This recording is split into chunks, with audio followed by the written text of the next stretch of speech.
সাবেক উপদেষ্টা আসিফ মাহমুদ তিনি একসময় আমাদের সাথে রাজনীতি করেছেন এবং তার সাথে আমাদের সখ্যতা রয়েছে।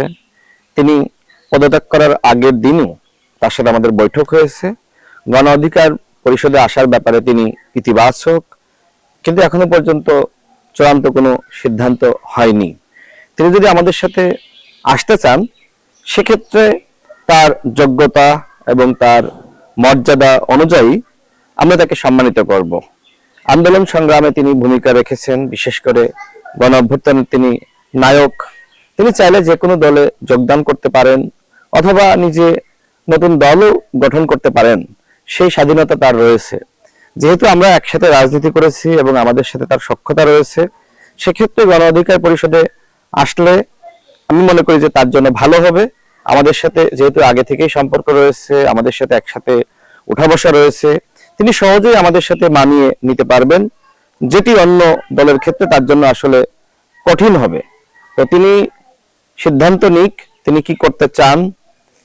তিনি যদি মনে করেন যে গণ অধিকার পরিষদে আসবেন, তিনি আসতে পারেন। গণ অধিকার পরিষদের দরজা তার জন্য সবসময় খোলা রয়েছে। তিনি উপদেষ্টা ছিলেন, সরকারে থাকলে সমালোচনা হয়। তার বয়স তো খুব বেশি না, বয়সে তরুণ। এই বয়সে তিনি হয়তো বেশ কিছু ভুলভ্রান্তি করেছেন। আমরা মনে করি যে বয়স বাড়ার সাথে সাথে তার পরিপক্কতা বাড়বে, তিনি অনেক কিছু বুঝবেন, শিখবেন, দেখবেন। তো আমার কাছে মনে হয় তার এই ভুলভ্রান্তিগুলো নিয়ে এই মুহূর্তে আলোচনা করা এটি আসলে সমীচীন নয়। আমি দেখলাম অনেকে তার সমালোচনা করছে। আমার কাছে মনে হয় যে যেহেতু তিনি গণ অভ্যুত্থানে ব্যাপক ভূমিকা রেখেছেন, ফ্যাসিবাদের বিরুদ্ধে লড়াই করেছেন, এবং ওই যে 5 আগস্ট হাসিনার পতন হলো, এই যে 6 আগস্ট ঘোষণা ছিল, তো আন্দোলনটা আসলে বা লং মার্চ 6 আগস্ট নয়, 5 আগস্টই লং মার্চ।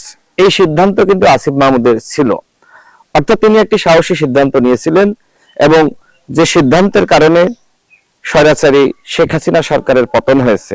তো আমার কাছে মনে হয় যে তার প্রতি আমাদের ভালোবাসা দেখানো উচিত।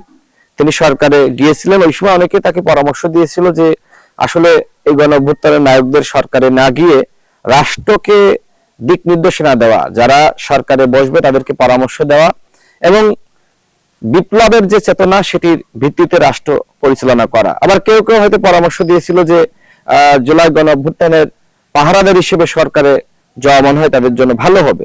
তো যাই হোক, যেটি হয়েছে, এখন মনে হয় তিনি নতুন জীবনে প্রবেশ করতে চাচ্ছেন। আমার কাছে মনে হয় সবার উচিত তার এই নতুন জীবনে শুভকামনা জানানো। আমি তাকে শুভকামনা জানাই। তিনি যে নতুন অধ্যায়ে প্রবেশ করছেন, এটি চ্যালেঞ্জিং। নানান জায়গা থেকে নানান ধরনের সমালোচনা আলোচনা আসবে, তারপরে আমি তাকে শুভকামনা জানাই।